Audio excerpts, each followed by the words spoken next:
Hello दोस्तों, आज हम लोग क्लास 6 एनसीईआरटी पॉलिटी का अध्याय तीसरा यानी सरकार क्या है इसको यहाँ पर पढ़ने वाले हैं।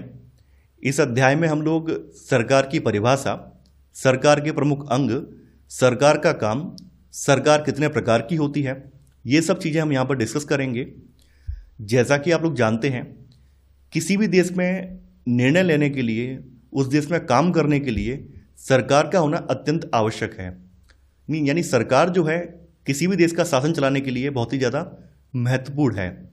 सरकार ही ये निर्णय लेती है कि कहाँ पर स्कूल बनाए जाने हैं, कहाँ पर हॉस्पिटल खोलने हैं, किन क्षेत्रों में रेलवे लाइन का विकास करना है, कहाँ कहाँ से हाईवे निकालने हैं। या फिर कई बार ऐसी स्थिति भी बनती है कि देश में कुछ चीज़ों के जो प्राइस होते हैं वो बढ़ने लगते हैं, यानी महंगाई बढ़ने लगती है। तो सरकार क्या करती है, महंगाई को कंट्रोल करने का प्रयास करती है। कई बार देश में खाद्यान्नों का संकट हो जाता है, तो ऐसी स्थिति में सरकार जो है अन्य देशों से खाद्यान्नों का आयात करती है और अपने नागरिकों की जो खाद्यान्न ज़रूरतें हैं उनको पूरा करती है। तो सरकार जो है ऐसे करके अपने देश के नागरिकों के लिए काम करती है। अब आपके मन में ये सवाल आएगा कि भाई हमें सरकार चुनने की आवश्यकता क्यों है, भाई किसी भी देश में सरकार की आवश्यकता क्यों है। किसी भी देश के जो नागरिक हैं वो नागरिक भी तो आपस में मिलके काम कर सकते हैं, आपस में मिलके निर्णय ले सकते हैं। तो देखिए, इसको समझाने के लिए मैं आपके सामने दो एग्जाम्पल लूँगा। पहला एग्जाम्पल मैं लूँगा एक शादी का, या आपके घर में कोई फंक्शन होता है उसका एग्जाम्पल लूँगा। जैसे आपने देखा होगा कि आपके घर में कोई शादी का कोई फंक्शन है, तो उसमें आपके यहाँ पर जो आपके रिलेटिव वगैरह हैं या आपके पूरा घर परिवार के लोग हैं, करीब 100 लोग से ऊपर निकल जाते हैं। किसी भी छोटी से छोटी फैमिली में 50-100 लोग बड़े आराम से हो जाते हैं। अब चूंकि वो सभी लोग आपके परिवार के, आपके रिश्तेदार हैं, तो आपके मन में ये ख्याल भी आ सकता है कि हम सब तो लोग परिवार के हैं, रिश्तेदार लोग हैं, तो आपस में मिलकर ही अपनी व्यवस्था बना सकते हैं। लेकिन आप लोग ऐसा नहीं करते हैं। आप लोग क्या करते हैं, उन 100 लोगों के फंक्शन के लिए अपने घर के 4 या 5 लोग अलग से निकालते हैं और उनके कंधों पर सारी की सारी जो व्यवस्था है वो सौंप देते हैं कि भाई टेंट का काम कौन देखेगा, हलवाई का काम कौन देखेगा, मार्केट से क्या क्या लाना है, गिफ्ट वगैरह कौन कौन से लाने हैं, सामान शादी में दिए जाने वाला कौन कौन सा लाना है, तो सब व्यवस्था आप सौंप देते हैं। सौंपने का रीजन क्या है, क्योंकि भाई 100 के 100 लोगों से हम अपेक्षा नहीं कर सकते हैं कि 100 के 100 लोग आपस में तालमेल बिठा के काम कर पाएंगे, ये अपेक्षा हम नहीं कर सकते हैं। और ये भी जरूरी नहीं है कि 100 के 100 लोगों की जो जवाबदेही है वो बन पाए, ऐसा भी पॉसिबल नहीं है। लेकिन जो हमने 5 लोग यहाँ पे निकाले हैं, जो 5 लोग इन 100 में से निकाले, इनकी जवाबदेही बनती है कि भाई आपके जिम्मे हमने हलवाई का काम सौंपा था, तो आपने हलवाई का काम अच्छे से क्यों नहीं किया, इनसे हम पूछ सकते हैं। तो वही सरकार का हाल है। किसी भी देश में, जैसे हमारे भारत की जनसंख्या जो है 140 करोड़ है, तो 140 करोड़ जनसंख्या वाले देश में आप ये अपेक्षा नहीं कर सकते हैं कि सभी नागरिक मिलजुल कर निर्णय ले लेंगे, सभी नागरिक मिलजुल कर काम कर लेंगे, ये पॉसिबल नहीं है। तो हम लोग क्या करते हैं, हम लोग अपने ही बीच से कुछ लोगों का, कुछ प्रतिनिधियों का चुनाव करते हैं और उन प्रतिनिधियों का समूह मिलकर सरकार बनाता है और हमारी तरफ से वो लोग निर्णय लेते हैं, कानून बनाते हैं, कानून लागू करते हैं। तो यहाँ पर सरकार की परिभाषा बताई गई है कि सरकार अधिकृत लोगों का समूह या व्यवस्था है जो किसी देश, राज्य या क्षेत्र को चलाने, वहाँ के कानून बनाने, लागू करने और जनता की भलाई के लिए निर्णय लेने का काम करता है। अधिकृत का मतलब इन लोगों को हम लोगों ने अधिकार दिया है कि आप लोग हमारी तरफ से प्रतिनिधि के रूप में वहाँ पर जाएंगे और हमारे देश के लिए निर्णय लेंगे, कानून बनाएंगे और हम लोगों पर लागू करेंगे। यहाँ पर ध्यान देने वाली बात यह है कि सरकार के जो नियम हैं उसकी सीमा में रहने वाले सभी लोगों पर लागू होते हैं। यानी कहने का मतलब ये है कि अगर अमेरिकन सरकार ने कोई कानून बनाया है तो वो कानून उस देश के नागरिकों पर लागू होगा, यूएसए के नागरिकों पर लागू होगा। ये नहीं है कि इंडिया के नागरिकों पर भी लागू होगा, ऐसा नहीं है।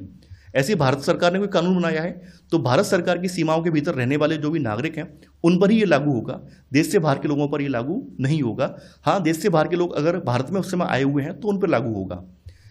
सरकार जो है मुख्य रूप से 3 अंगों से मिलकर बनती है। देखिए, सरकार के 3 अंग माने गए हैं। इसमें विधायिका है, कार्यपालिका है और न्यायपालिका है। विधायिका का काम क्या है, ये कानून बनाती है। विधायिका का मतलब आप लोग जैसे राज्यों में, हमारे भारत पर केंद्र सरकार है, राज्य सरकार है और फिर जिला स्तर पर या ग्राम स्तर पर सरकार होती है। यानी हमारे यहाँ पर त्रिस्तरीय सरकार की व्यवस्था है। तो केंद्र सरकार के स्तर पर हम लोग क्या करते हैं, हम लोग संसदों का चुनाव करते हैं, सांसद सदस्यों को चुनते हैं। राज्य सरकार के स्तर पर हम लोग क्या करते हैं, राज्य सरकार के स्तर पर जो विधायक हैं उनका चुनाव करते हैं। तो ये लोग जो हैं, जैसे विधायक जो हैं, विधायक राज्य की जो विधानसभा होती है उसमें जाकर राज्य सरकार की ओर से कानून बनाते हैं या निर्णय लेते हैं। ऐसे जो हमने सांसद चुने हैं, लोकसभा या राज्यसभा के सांसद चुने हैं, ये लोकसभा और राज्यसभा में जाकर वहाँ पे निर्णय लेते हैं और पूरे देश के लिए कानून या फिर निर्णय लेते हैं या बनाते हैं। तो विधायिका क्या करती है? कानून बनाती है। अब देखिए, विधायिका में से कुछ लोगों का एक समूह चुन लिया जाता है। जैसे हमने मान लीजिए यहाँ पर 500 लोग निकाल लिए, 500 लोगों को चुन लिया। अब 500 लोगों में से भी हम लोग क्या करते हैं, कुछ चुनिंदा लोगों को निकालते हैं जिनके जिम्मे पर, जिनके कंधों पर महत्वपूर्ण जिम्मेदारी होती है। रक्षा की जिम्मेदारी है, देश की विदेश नीति की जिम्मेदारी है, देश में जो भी फाइनेंशियल, जो भी इकोनॉमिक ग्रोथ हो रही है या इकोनॉमिक जो भी सुधार चल रहे हैं, उनकी जिम्मेदारी है। तो इन 500 लोगों में से भी हम कुछ चुनिंदा लोगों को निकालते हैं, यार 15 या 20 लोगों को हम निकालते हैं जिनको हम कार्यपालिका का नाम लेते हैं। नहीं, कार्यपालिका क्या है? वास्तव में विधायिका से ही निकली है। कार्यपालिका कहीं अलग से नहीं आई, बल्कि विधायिका से ही ये निकली है। ये लोग क्या करते हैं, विधायिका जो कानून बना रही होती है, ये लोग इनकी ओर से इन कानूनों को लागू करते हैं और ये प्रशासन चलाते हैं। न्यायपालिका क्या करती है? ये कानूनों की व्याख्या करती है और न्याय दिलाती है। कई बार ऐसी स्थिति आ जाती है कि सरकार कुछ ऐसे मनमाने कानून पारित कर देती है जिससे कि नागरिकों के जो मौलिक अधिकार हैं उनका हनन होता है। तो ऐसी स्थिति में व्यक्ति न्यायपालिका के समक्ष जा सकता है और न्यायपालिका कानून की व्याख्या करती है और लोगों को न्याय दिलाती है। तो देखिए, 3 तो सरकार के मुख्य अंग माने गए हैं। इसके अलावा जो सरकारी संस्थान हैं वो भी सरकार के ही अंग हैं। जैसे भारत पेट्रोलियम है, भारतीय रेल है, ये सभी क्या है? सरकारी जितने भी संस्थान हैं ये सभी सरकार के ही अंग हैं। अब देखिए, सरकार का काम क्या है? सरकार का सबसे महत्वपूर्ण काम होता है जनता की सुरक्षा करना, यानी उसके नागरिकों की सुरक्षा करना, चाहे अंदरूनी स्तर पर हो या फिर बाह्य स्तर पर हो। बाह्य स्तर का मतलब किसी भी भारी देश से, भारी आक्रमणकारी से देश की सीमाओं की सुरक्षा करना।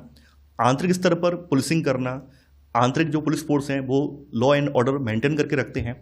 इसके अलावा गरीबों के लिए कल्याणकारी योजनाएं लागू करना, जो गरीब तबके के लोग हैं उनके लिए समय समय पर कुछ कुछ कल्याणकारी योजनाएं बनाना ताकि उनका भी उत्थान हो सके। न्याय व्यवस्था बनाए रखना, ये सरकार ऐसे कानून बनाती है, ऐसे लोगों को नियुक्त करती है जो कि न्याय व्यवस्था यानी लॉ एंड ऑर्डर बनाए रखते हैं। जैसे राज्यों में पुलिस होती है तो पुलिस का काम क्या है? लॉ एंड ऑर्डर मेंटेन रखना। कर एकत्रित करके विकास कार्य करना। देखिए, सरकार को निर्णय लेने के दौरान जो भी योजनाएं बनाती है, उन योजनाओं को बनाने के लिए पैसा लगता है। तो पैसा कहाँ से आता है? पैसा आता है जनता के टैक्स से। तो कर एकत्रित करके विकास कार्य में लगाना। शिक्षा, स्वास्थ्य, सड़क, पानी जैसी जो मूलभूत सुविधाएं हैं ये अपने नागरिकों को प्रदान करना। देश की सीमाओं की सुरक्षा करना और दूसरे देशों से शांतिपूर्ण संबंध बनाए रखना। डाक एवं रेल सेवाएं चलाना। कभी कभी प्राकृतिक विपदा आ जाती है, यानी बाढ़ आ गई, कोई तूफान आ गया, सूखा पड़ गया, तो ऐसे में जो आपदा प्रभावित लोग हैं इनकी सहायता करना, ये सभी जिम्मेदारी जो है सरकार की है। अब है सरकार के स्तर। देखिए, भारत में सरकार जो है त्रिस्तरीय सरकार है, यानी भारत में सरकार जो है 3 मुख्य स्तरों पर काम करती है। सबसे ऊपर जो है, सबसे टॉप लेवल पर हमारे यहाँ जो आ जाती है, अगर हम इस तरह से पिरामिड बना दें तो सबसे टॉप लेवल पर जो आ जाती है वो सेंट्रल गवर्नमेंट आ जाती है, जिसको हम केंद्र सरकार कहते हैं, है ना। सेंट्रल गवर्नमेंट सबसे टॉप पर आ जाती है। इसके बाद स्टेट गवर्नमेंट आ जाती है। फिर आपके स्थानीय जो निकाय हैं, यानी जो आपके स्थानीय निकायों में, स्थानीय सरकारों में शहरी क्षेत्र की सरकारें हैं, ग्रामीण क्षेत्र की सरकारें, वो आ जाती हैं। तो बात करते हैं केंद्र सरकार की, यूनियन या सेंट्रल गवर्नमेंट की। तो केंद्र सरकार पूरे भारत देश के लिए काम करती है और केंद्र सरकार में राष्ट्रपति, प्रधानमंत्री और संसद, यानी लोकसभा और राज्यसभा की संसद मिलाकर इसमें आते हैं। केंद्र सरकार का जो कार्यक्षेत्र है वो देश की रक्षा, विदेश नीति, रेल, डाक, मुद्रा या देश की जो अर्थव्यवस्था है इसको संभालने का दायित्व केंद्र सरकार का होता है।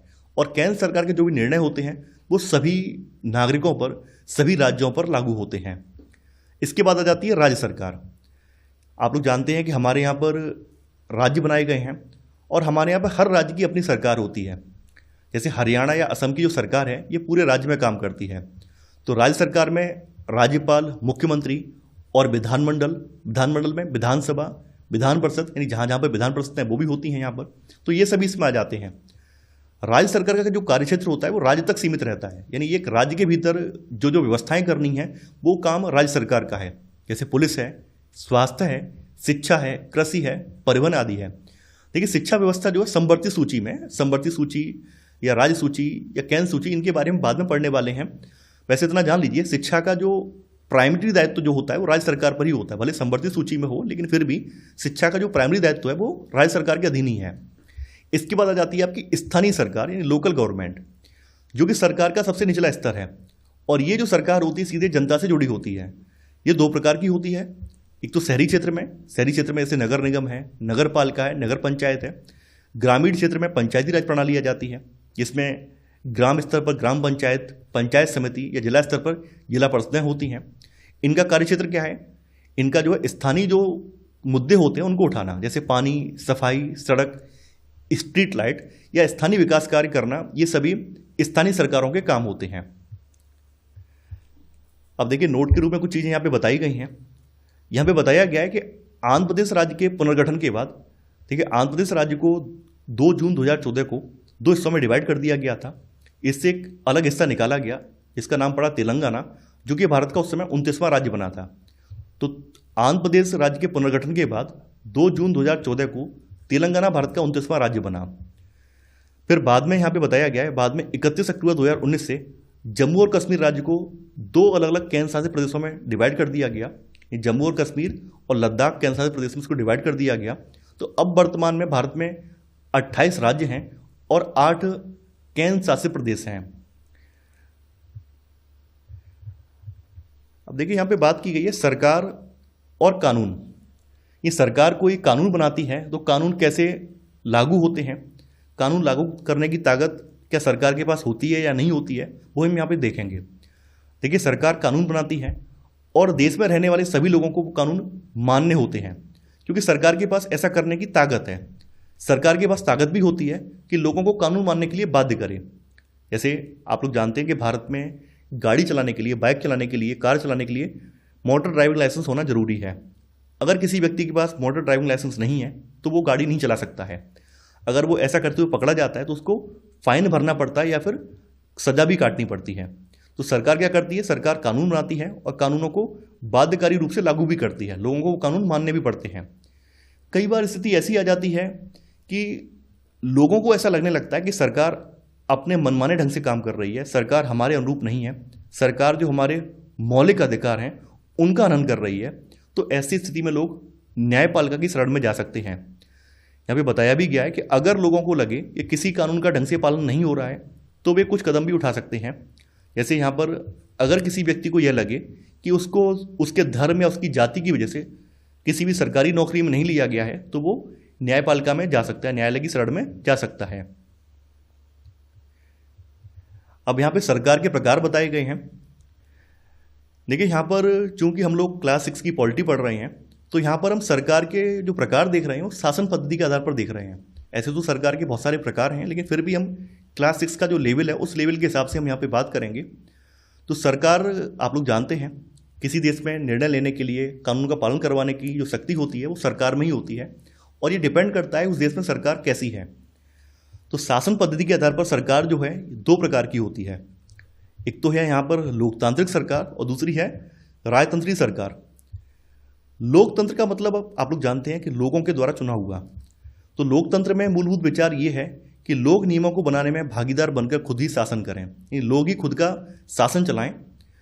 लोकतंत्र की मुख्य बात ये होती है कि लोगों के पास अपना नेता चुनने की शक्ति होती है। इसलिए एक अर्थ में लोकतंत्र जो है ये लोगों का शासन है। नहीं, आसान शब्दों में कहा जाए तो लोकतंत्र का मतलब है लोगों का शासन।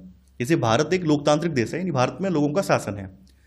हालांकि वो अलग बात है कि हम लोग डायरेक्ट शासन में शामिल नहीं होते हैं, हम लोग अपने प्रतिनिधियों का चुनाव करते हैं। यानी हमारे भारत में जो है प्रतिनिधिमूलक लोकतंत्र है। यानी आज के समय में लोकतांत्रिक सरकार को प्राय प्रतिनिधि लोकतंत्र कहा जाता है। बताया भी गया क्यों कहा जाता है, क्योंकि प्रतिनिधि लोकतंत्र में लोग जो है सीधे पार्टिसिपेट नहीं करते हैं, बल्कि चुनाव की प्रक्रिया के द्वारा अपने प्रतिनिधि चुनते हैं और ये प्रतिनिधि जो होते हैं ये मिलकर सारी जनता की तरफ से निर्णय लेते हैं। यहाँ पर ध्यान देने वाली बात यह है कि लोकतंत्र में लोगों की क्यों चलती है। लोगों की इसलिए चलती है कि क्योंकि जो भी प्रतिनिधि चुने जाते हैं उनकी एक जवाबदेही होती है, उनको अपने कामों के लिए सफाई देनी पड़ती है, अपने कामों की जिम्मेदारी लेनी पड़ती है। तो लोकतंत्र में सरकार को अपने निर्णयों और उठाए गए कदमों का आधार बताना पड़ता है और सफाई भी देनी होती है। वहीं दूसरी ओर आ जाता है राजतंत्रीय सरकार। जैसा कि नाम से स्पष्ट हो रहा है, राजतंत्र का मतलब है राजा या रानी का शासन। तो इसमें निर्णय लेने और सरकार चलाने की जो शक्ति होती है वो राजा या रानी के पास होती है। राजा के पास सलाहकारों का एक छोटा सा समूह होता है जिससे वह विभिन्न मुद्दों पर चर्चा करता है। हालांकि अंतिम निर्णय लेने की जो शक्ति होती है वो राजा या रानी के पास ही होती है। राजा जो है भले अपने जो भी कलीग्स हैं उनसे डिस्कस भले कर ले, लेकिन राजा के मूड पे डिपेंड करता है वो क्या करना चाहता है। यहाँ पर ध्यान देने वाली बात यह है कि राजा यहाँ पर अपने मनमाने ढंग से शासन चलाते हैं। राजा के ऊपर किसी भी नागरिक का दबाव नहीं होता है, क्योंकि राजा अपने अपने हिसाब से निर्णय लेता है, अपने हिसाब से काम करता है, तो राजा से लोग जवाबदेही भी नहीं ले सकते हैं। तो लोकतंत्र के समान राजतंत्र में राजा या रानी को अपने निर्णय का आधार नहीं बताना पड़ता, ना ही अपने निर्णयों को सफाई देनी पड़ती है। दुनिया में कुछ ऐसे देश आज भी मौजूद हैं जहां पर राजतंत्री सरकार है, जैसे कि सऊदी अरब है, कतर है, ब्रुनेई है। ये कुछ ऐसे एग्जाम्पल हैं जहां पर आज भी राजतंत्री सरकार है। देखिए, अब यहां पर लोकतंत्र और सार्वभौमिक वयस्क मताधिकार के बारे में बात की गई है। सार्वभौमिक वयस्क मताधिकार को लोकतंत्र में अहम वरीयता दी जाती है। ऐसा माना जाता है कि किसी देश में अगर सार्वभौमिक वयस्क मताधिकार नहीं है तो वो देश लोकतांत्रिक नहीं है। तो आजकल लोकतांत्रिक होने का मतलब ये है कि उस देश में सार्वभौमिक वयस्क मताधिकार होगा ही। सार्वभौमिक वयस्क मताधिकार का मतलब क्या है कि जब किसी देश में धर्म, जाति, लिंग, शिक्षा या संपत्ति की परवाह किए बिना सभी वयस्क नागरिकों, यानी एक निश्चित उम्र से ऊपर के सभी जो वयस्क नागरिक हैं, इनको चुनाव में मतदान का अधिकार मिलता है, तो इसे सार्वभौमिक वयस्क मताधिकार कहा जाता है। यानी कहने का मतलब ये है कि बिना किसी भेदभाव के हमने जो एक आयु का कैटेगरी सेट की है, जैसे अभी वर्तमान में 18 साल से ऊपर के भारतीय नागरिक वोट डालने के लिए सक्षम है, वोट डालने का उनके पास अधिकार है, तो हमारे यहाँ पर बिना किसी परवाह किए हुए, यानी उनका धर्म क्या है, जाति क्या है, लिंग क्या है, शिक्षा क्या है, उनके पास संपत्ति है या नहीं है, अमीर है या गरीब है, सबके पास 18 साल से ऊपर के हर व्यक्ति के पास, हर नागरिक के पास वोट डालने का अधिकार है। और यही अधिकार सार्वभौमिक वयस्क मताधिकार कहा जाता है। जैसा कि मैंने आपको बताया था कि आजकल कोई भी सरकार अपने आप को तब तक लोकतांत्रिक नहीं कह सकती है जब तक वह देश के सभी वयस्क नागरिकों को वोट देने का अधिकार ना दे। हालांकि वोट डालने की जो लड़ाई है ये काफ़ी लंबी रही है। यानी वोट डालने के लिए सार्वभौमिक वयस्क मताधिकार अपनाने के लिए भी काफ़ी लंबा संघर्ष करना पड़ा है। स्टार्टिंग की बात करें तो शुरुआती दौर में जब लोकतंत्र स्थापित होने शुरू हुए थे या लोकतंत्र की स्थापना जगह जगह पे हो रही थी, उस समय वोट डालने का अधिकार जो था वो समाज के कुछ चुनिंदा लोगों के हाथों में था। इसमें संभ्रांत तबके के लोग थे, धनाढ़ तबके के लोग थे, कुछ पॉलिटिशियन टाइप के लोग थे, कुछ दबंग टाइप के लोग थे, उनके पास ही वोट डालने का अधिकार था। सभी नागरिकों के पास सार्वभौमिक वयस्क मताधिकार उस समय नहीं था।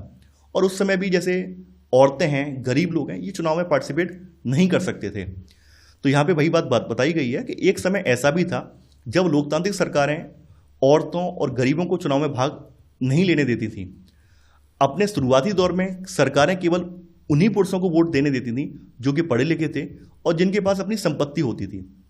लेकिन धीरे धीरे करके समय के साथ साथ जो बाद बाकी तब लोग हैं, बाद बाकी नागरिक हैं, वो भी जागरूक हो गए और उन्होंने अपने अधिकारों को लेकर डिमांड की और उनके दबाव की वजह से विभिन्न देशों की सरकारों को झुकना पड़ा और सार्वभौमिक वयस्क मताधिकार अपनाना पड़ा। देखिए, यूरोप हो, अमेरिका हो, शुरुआत में हर देश की सरकार ने यह प्रयास किया कि कम से कम लोग ही वोट दें। उससे उन्हें फ़ायदा क्या था? देखिए, कम लोग वोट देते थे तो उनमें से अधिकांश लोग जो सरकार हैं या जो हाई तबके के लोग हैं उनके फेवर के लोग होते थे, तो ऐसे में हर बार वही चुने जाते थे। लेकिन जब सभी को वोट देने का अधिकार मिल गया तो ऐसे करके उन्हें लगने लगा कि अब हमारी मनमानी नहीं चल पाएगी, अब हर नागरिक जागरूक हो गया है, हर नागरिक हमसे जवाबदेही मांगेगा। भारत की बात करें तो भारत में भी कुछ ऐसी स्थिति देखी गई है। भारत में भी आज़ादी से पहले बहुत ही कम लोगों को वोट देने का अधिकार था। गांधी जी सहित कई अन्य नेताओं ने इसको अन्यायपूर्ण बताया था।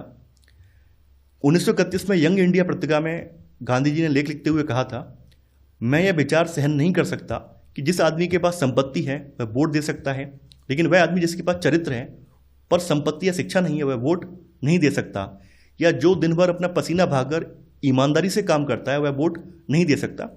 तो गांधी जी ने अपना लेख लिखा था यंग इंडिया पत्रिका में और इसमें इन्होंने ये नाराज़गी जाहिर की थी कि सार्वभौमिक वयस्क मताधिकार सभी को मिलना चाहिए, केवल चुनिंदा नागरिकों को ही नहीं मिलना चाहिए। अब देखिए, महिलाओं के मताधिकार की अगर हम बात करें तो महिलाओं को वोट डालने के लिए काफ़ी लंबा संघर्ष करना पड़ा है। महिलाओं द्वारा मताधिकार के लिए किए गए संघर्ष ने प्रथम विश्व युद्ध के दौरान और मजबूती पकड़ी। देखिए, प्रथम विश्व युद्ध तक जो महिलाएं थीं उन महिलाओं को लेकर एक रूढ़िवादी धारणा बनी हुई थी। ऐसा माना जाता था कि महिलाएं जो हैं जन्मजात रूप से कमज़ोर हैं, ऐसा लोगों के भीतर धारणा बैठी हुई थी। यानी जो पुरुष समाज है उसके भीतर ये धारणा बैठी हुई थी कि महिलाएं जो हैं पुरुषों की तुलना में कमज़ोर होती हैं, इसलिए इन्हें पुरुषों के अधीन रखा जाना चाहिए। लेकिन जब फर्स्ट वर्ल्ड वॉर आया तो आप जैसा कि जानते हैं, पढ़ भी चुके हैं, प्रथम विश्व युद्ध के दौरान यूरोप की जो अधिकांश पुरुष आबादी थी वो युद्ध में शामिल हो गई थी। तो ऐसे में उद्योग धंधों की जो जिम्मेदारी थी वो महिलाओं के कंधों पर आ गई थी और महिलाओं ने ये साबित कर दिया था कि वो भी किसी मामले में पुरुष से कम नहीं है। तो वहीं से महिलाओं के अंदर वोट डालने के अधिकार को लेकर उथल पुथल स्टार्ट हो गई है और उन्होंने उसके लिए संघर्ष भी किया है। आगे चलकर कई देशों ने वोट डालने का अधिकार महिलाओं को प्रदान भी किया है। तो यहाँ पर वही चीज़ बताई गई है कि इस आंदोलन को महिला मताधिकार आंदोलन कहते हैं। अंग्रेजी में इसको सफरेज मूवमेंट भी कहा जाता है। देखिए काफ़ी ज़्यादा महत्वपूर्ण है, कई बार पूछा जाता है सफरेज मूवमेंट किससे संबंधित है। सफरेज मूवमेंट महिला मताधिकार आंदोलन को कहा जाता है, यानी महिलाओं के वोट डालने के अधिकार से संबंधित है। सफरेज का मतलब होता है वोट देने का अधिकार। तो यहाँ पे बताया गया है किस देश में कब कब महिलाओं को वोट देने का अधिकार दिया गया है। अमेरिका में महिलाओं को वोट देने का जो अधिकार था 1920 में मिला, जबकि इंग्लैंड की औरतों को यह अधिकार जो था 1928 में जाके मिला।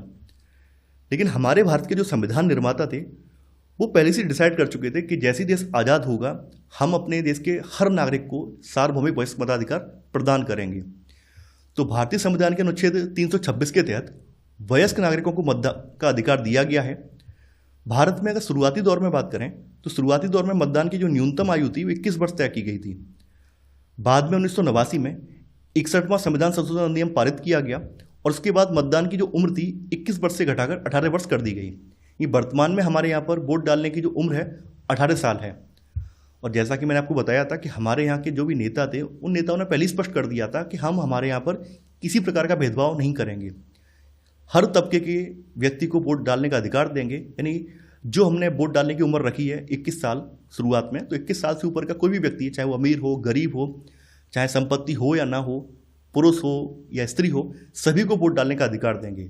तो भारत हमारा ऐसा एक देश है, ऐसा एक एग्जाम्पल है जहाँ पर शुरुआत से ही आज़ादी के बाद सभी को सार्वभौमिक वयस्क मताधिकार प्रदान किया गया है। अब देखिए यहाँ पर एक कथन भी दिया गया है। ये कथन एक प्रसिद्ध कार्टूनिस्ट हैं, कार्टून बनाने वाले हैं, एक व्यंग्यकार हैं जो कि कार्टून के माध्यम से व्यंग्य करते हैं, आर.के. लक्ष्मण। इन्होंने बताया है कि लोकतंत्र में एक कार्टूनिस्ट का काम है कि वह कार्टूनों के जरिए अपने अधिकारों का प्रयोग आलोचना करने, व्यंग्य करने तथा राजनेताओं की गलतियों को ढूंढने के लिए करें। इन लोकतंत्र का काम ही क्या है? लोकतंत्र का काम यह है कि लोग जो हैं सरकार के जो भी निर्णय हैं, जो भी सरकार ने काम किए हैं, उनकी समीक्षा करें, सरकार से उन सब की जवाबदेही मांगे। लोकतंत्र का काम यही है। अगर जनता ऐसा करती है तभी लोकतंत्र मजबूत बन पाएगा। तो देखिए, मैं आशा करता हूं कि आपको ये सीरीज पसंद आ रही होगी और मैं आप लोगों से कहना चाहूँगा कि अब आपको किसी प्रकार के नोट्स बनाने की आवश्यकता नहीं है। आप लोग हमारे टेलीग्राम चैनल से जुड़कर वहाँ से नोट्स को परचेज कर सकते हैं। आपको इन नोट्स के साथ साथ इनके अभ्यास प्रश्नों की सीरीज भी उसमें देखने को मिल जाएगी। जल्दी कुछ दिनों में हमारी वेबसाइट भी लॉन्च हो जाएगी, तो आप हमारी वेबसाइट के माध्यम से भी नोट्स को परचेज कर सकते हैं। तो मैं आशा करता हूँ कि आपको सीरीज पसंद आ रही होगी। आप लोग इस वीडियो को लाइक और शेयर करना बिल्कुल नहीं भूलेंगे। तो आज के लिए उतना ही। Thanks for watching. जय हिंद।